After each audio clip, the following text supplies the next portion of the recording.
นี่คือภาพบรรยากาศถ้ำระฆังบ้านม่วงคำตำบลนาตาลมากับทีมงานพี่น้องทีมงานเพิ่นดังอย่าผู้ลุงมงคลอันยกมือให้แฟนเพจเบิ่งเนี่ยนี่ลุงมงคลพี่น้องโตจริงเสียงจริงเด้ทีมงานป่าทองคำพาชมมาไปทางใดก็ไปทางเดียวได้บ่ได้ปะเดียวไว้ง่ายนี่ยามไปถ้ำไปเหวกับบ่เหงาพี่น้องมีคู่ปากคู่เว้าเลยนี่คือเป็นภาพบรรยากาศปากถ้ำระฆังแล้วนี่พี่น้องนี่อยู่หน้าผาได้อยู่หน้าผาบ้านม่วงคำตำบลนาตาลอยู่บริเวณใกล้ๆกับนาโศกแล้วนี่คือถ้ำระฆังบ้านม่วงคำตำบลนาตาลอำเภอเตางอยนี่มองนี่เป็นถ้ำได้นี่ถ้ำแล้วนี่แต่เพื่อนเจ้าที่จะทางเพื่อดินปิดไว้ได้นี่คือทางเข้าถ้ำแล้วพี่น้องนี่เอาดินนี้ออกไปก็เป็นถ้ำบักใหญ่เลยเบิ่งแล้วนี่เพื่อดินปิดไว้เจ้าที่จะทางปิดไว้นี่คือเป็นทางเข้าถ้ำได้ห้างไม้จะงามได้ห้างไม้เลยนี่อัศจรรย์ได้มีห้างไม้ในได้นี่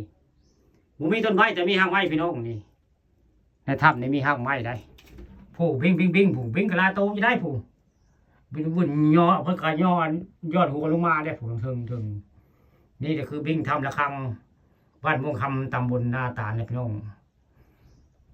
ตอนเช้ามื้อนี้ผู้ข้าป่านะครับมาชม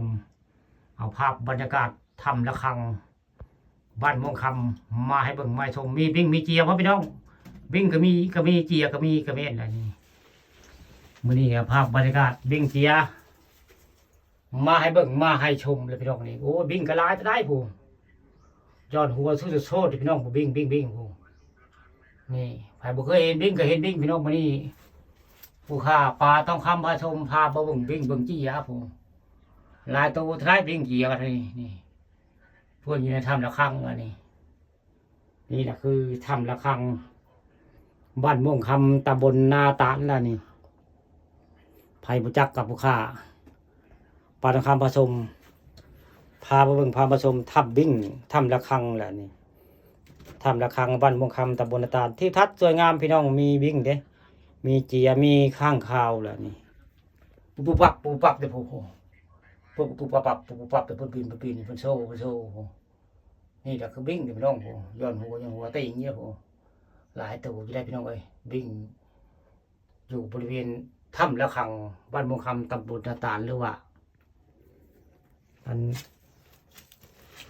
บริเวณครับใกล้ๆครับมันถ้ำพวงว่าพิษลืมผู้ข้ากันนะถ้ำพวงใกล้ๆกับนาโซพี่น้องถ้ำพวง